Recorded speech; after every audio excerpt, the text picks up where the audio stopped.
All right, it's part two of my favorite death metal albums of 2023. So this is gonna be my top 10, like best of the best favorite death metal albums. So I'm gonna go ahead and start here with number 10, Afterbirth, In But Not Of.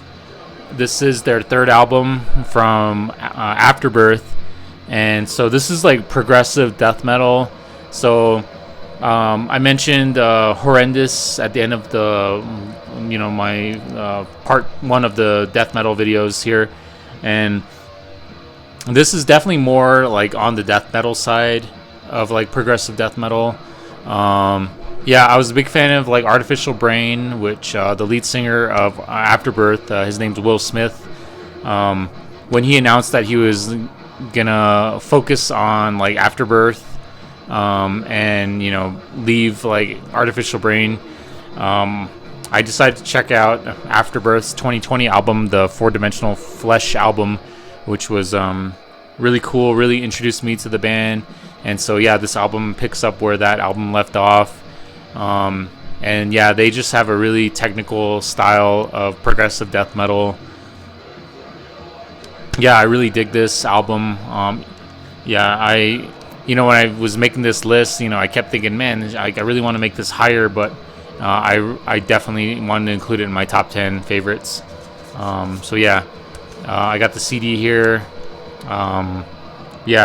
Definitely check out Afterbirth's album In But Not Of.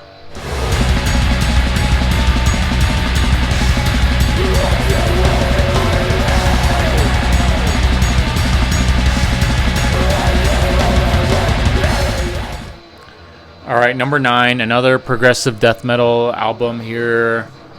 Tomb Mold, The Enduring Spirit.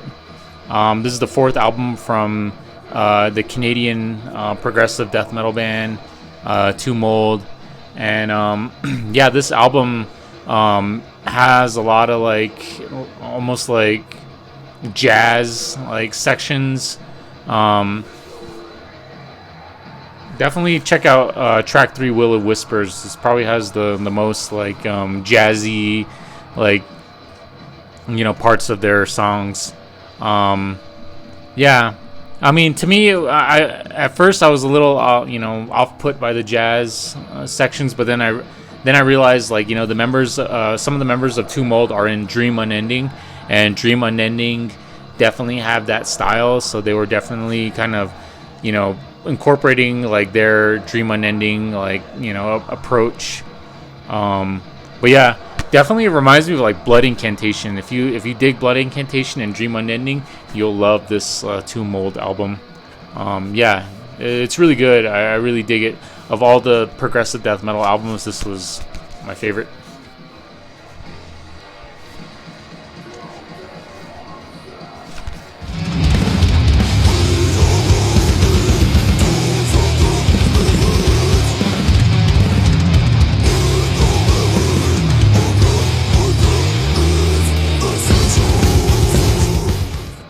All right, number 8 here, Ascended Dead, Evenfold of the Apocalypse.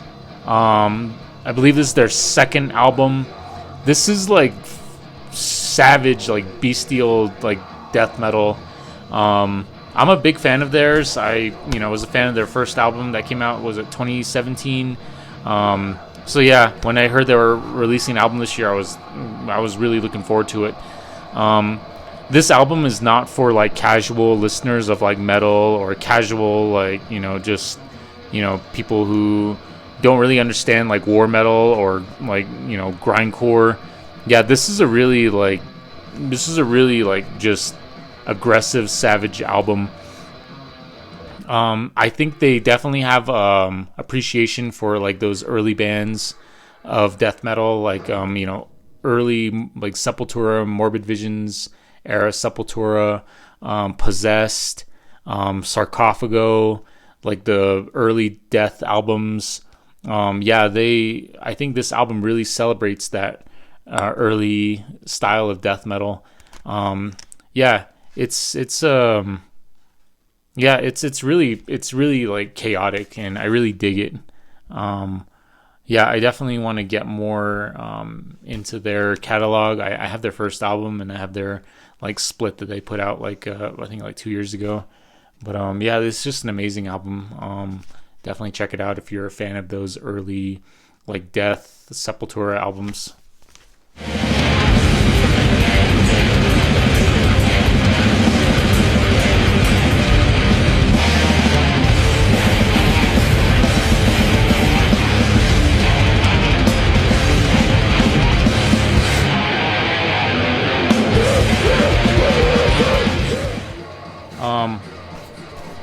Oh yeah, I didn't show the Ascended Dead vinyl. It's really cool. I mean, straight black vinyl.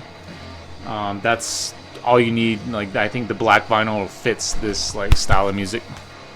Okay, my number 7 favorite death metal album, Ulwuth.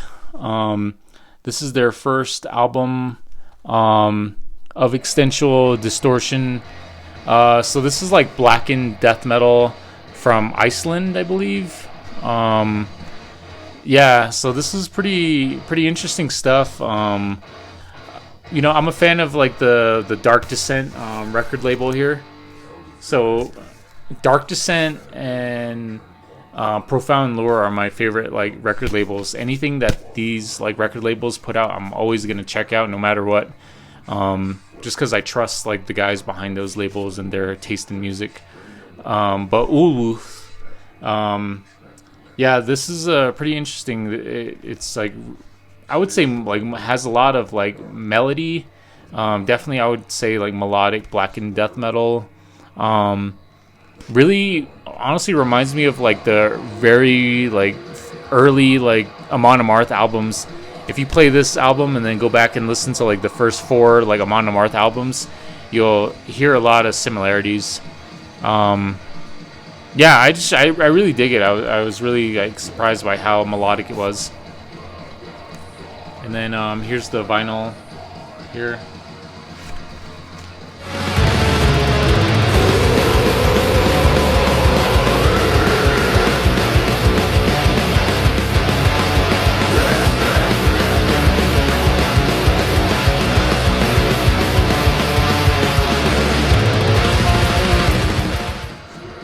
All right, my number 6 album here, Devangelic, Shul.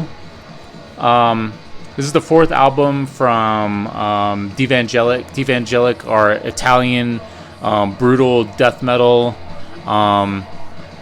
If you're a fan of Nile, you will love this album. Like this sounds like a Nile album, like a Nile album that didn't get released but was released under a different name. Like I swear, if you're a Nile fan, you'll when you hear this, you'll think that Carl Sanders started another band. But yeah, this is like super like technical, like brutal death metal. Yeah, this is their 4th album, and so I need to check out some of their earlier albums, but yeah, I believe they're similar to like Nile with their like focus on Egyptian like history and culture. The Evangelic there focuses more like on the Sumerian like history and culture, and I believe their album Shul is the Sumerian word for evil.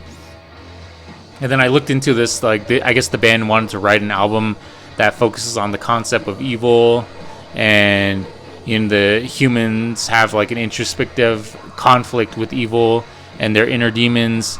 And this album just kind of talks about how those inner demons can manifest as negative emotions that eventually take over someone's life. And yeah, it's a crazy concept, but it's just an amazing album. Like if you love Nile, definitely check them out. Like I can't stress that enough.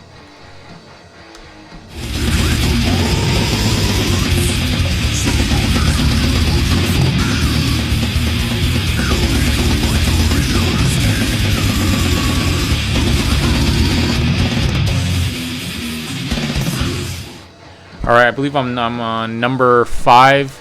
This is the Zenith Passage, Data Elysium.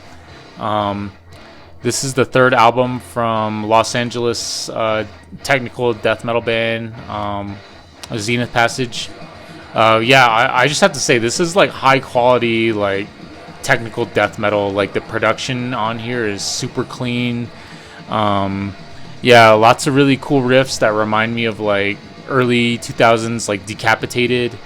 There's a lot of like synthesizer on this album, which is really cool because, like, you know, if you could tell by the album cover here, they're really their focus is on like technology and like science. I have the wall flag in the back of me. I saw them play live over the summer, and I got to speak to their vocalist Derek Rydquist. But yeah, this definitely to me, it sounds like a sci-fi movie soundtrack. Like just like the hyper, like, you know, death metal with like the use of the synthesizer. Definitely check out the track Deletion Cult. The opening of that track has a really cool synthesizer section. Yeah, definitely check this out if you're into like technical death metal or sci-fi movies.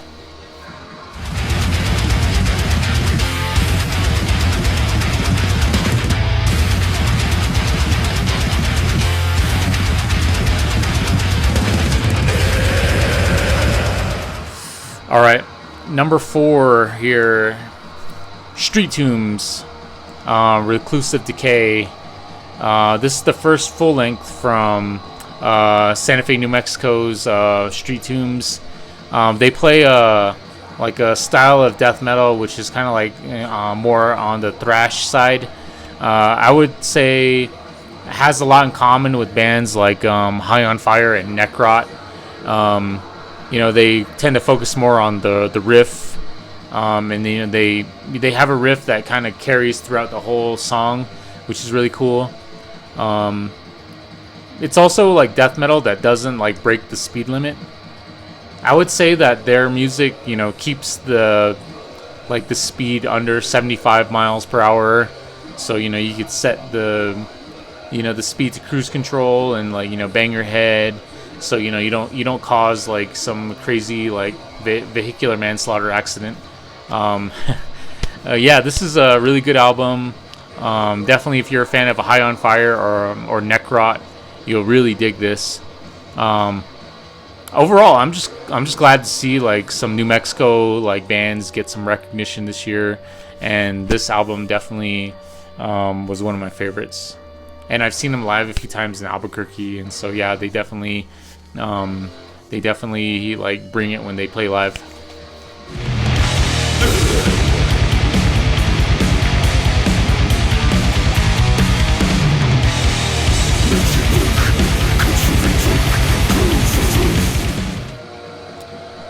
All right, top 3 here. So number 3, Cattle Decapitation, Terrasite. This is like state of the art like death metal. Like, I don't know, I can't like think of any other way to describe it. And I believe this is like their 11th album. So the cool thing about Cattle Decapitation is that they keep changing, they keep progressing, they keep evolving. Compared to the bands that I, you know, spoke about in the honorable mentions, that, you know, those veteran bands that like kind of stick to their formula, like Cattle Decapitation, they keep rewriting the formula. It's crazy. I don't know how they do it. I don't know. It's really cool that they're able to just like write like really like not just technical, but like really melodic, catchy like music.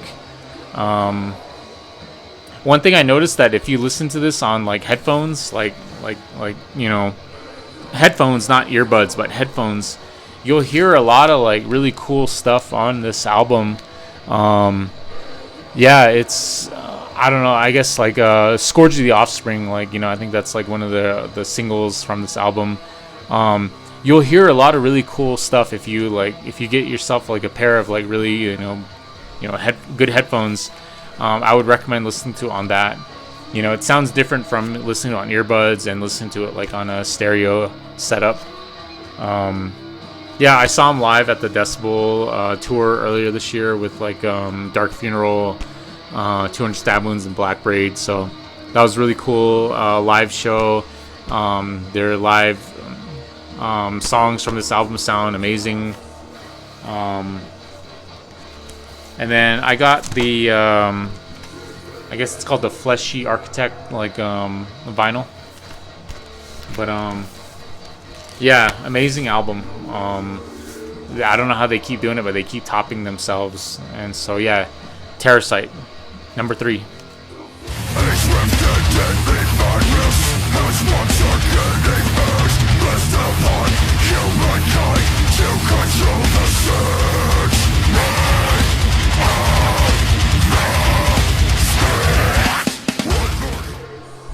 All right, number 2 is a new band for me. Like, you know, I live like in the middle of the reservation, so like, you know, I don't really have people to go to like right away for like new music. So my way of like catching new music is just following album collectors on Instagram. And so yeah, I saw this album popping up on a lot of like the album collectors that I follow, and I finally just had to check it out. I was like, all right, you know, what's this album that everyone's like, you know, posting on Instagram? And this is Sulphur Aeon, 7 Crowns, and 7 Seals.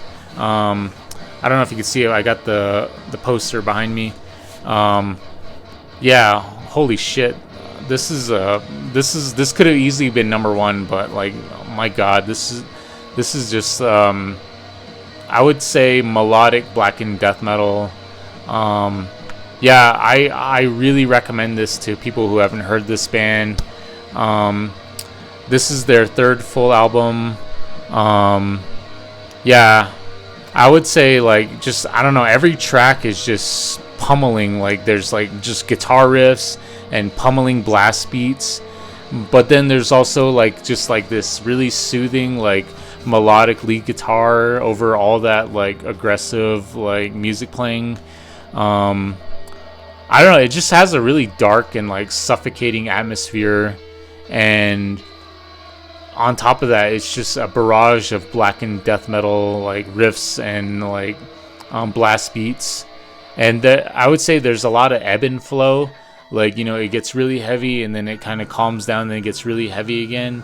Yeah, it definitely has a really cool ebb and flow pattern to a lot of the songs. It's almost like an ocean wave just crushing you and then like, you know, coming back and then crushing you again. The vocal style is really unique too. There's like some like, you know, death metal growls, but then there's also some like deep vocal sections that remind me of like Peter Steele of like Typo Negative. I don't know, it feels like these guys probably made some kind of pact with like Satan to make like just like amazing music. I don't know, it's really really good. The only band I can think of to compare him to is Suffering Hour, which I have the record right here. So Suffering Hour has like I guess similarities to Sulphur Aeon. Yeah, definitely if you want to be like just totally like floored by death metal, check out Sulphur Aeon, 7 Crowns, and 7 Seals. And then I was able to get the vinyl. It was really hard to find, but I really wanted the vinyl just because of how good this album is. Also, the album cover is really cool. Yeah, definitely. The album cover definitely reflects the music. It's just, you know, this scary looking like monster is what you'll hear. Definitely check it out if you want to like raise your standard of like death metal.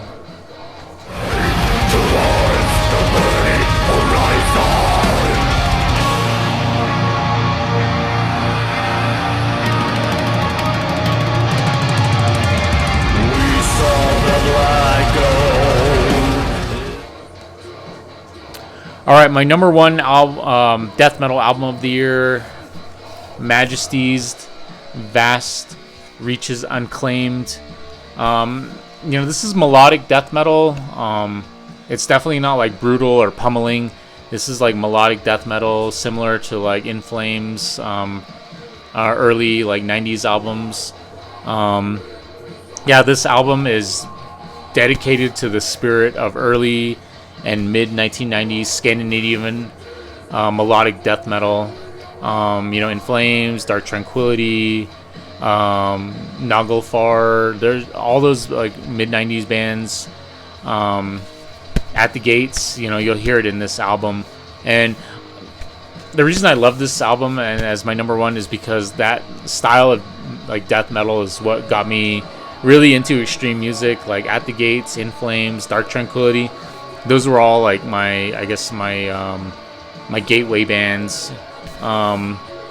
This is amazing. It's really, I don't know. All I can say it's a really like beautiful like experience. If you're a death metal fan and you want to hear like just some really melodic stuff.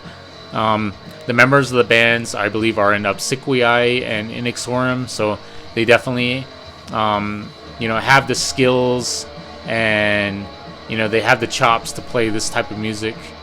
I spoke to them in a podcast interview, which was really nice of the guys to talk with me. Because I'm just some like loser in the middle of nowhere, and for them to like take time to talk with me about their music, that's just like so much like respect for them for doing that, and definitely my number one death metal album of the year. So yeah, definitely check it out.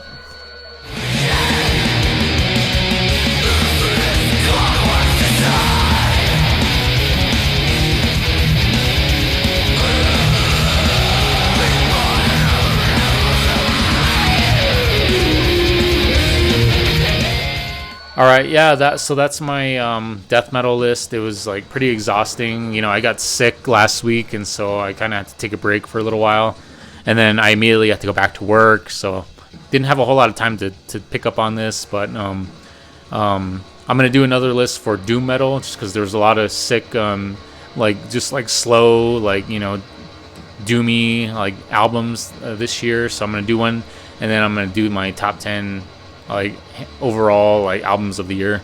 So look out for that. All right, yeah, thank you.